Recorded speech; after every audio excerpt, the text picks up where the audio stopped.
Le temps d'une semaine, Dakar, la capitale africaine de l'assurance, et l'accueil, le séminaire régional de l'Association internationale des contrôleurs d'assurance. Plus de 150 experts pour repenser un secteur en pleine mutation. Maïmouna Sikeya.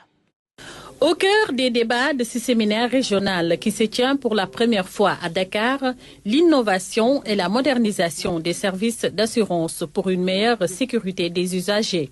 C'est un grand honneur pour le Sénégal d'accueillir ce genre d'institution. Vous savez, le métier que nous faisons, les assurances, c'est un métier fortement régulé. Parce que j'ai coutume de dire que les banques et les compagnies d'assurance, leur particularité, c'est qu'elles travaillent avec de l'argent qui ne leur appartient pas.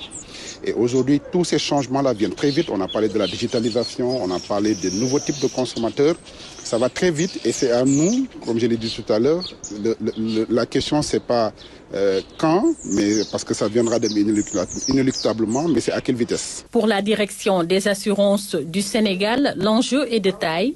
Il faut protéger les consommateurs tout en boostant un taux de pénétration encore timide. Nous ne pouvons pas faire l'assurance comme nous le faisons aujourd'hui, avec des produits classiques.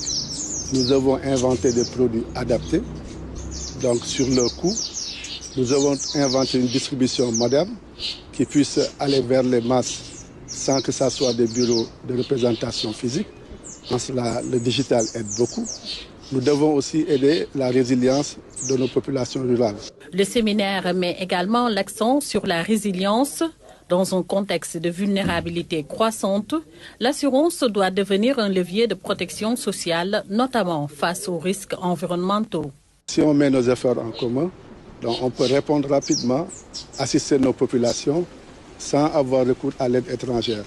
Je rappelle que le Sénégal a déjà bénéficié 2 fois de ces indemnisations pour 14,5 milliards de francs CFA et 9 milliards de francs CFA sous forme d'aide aux populations concernées.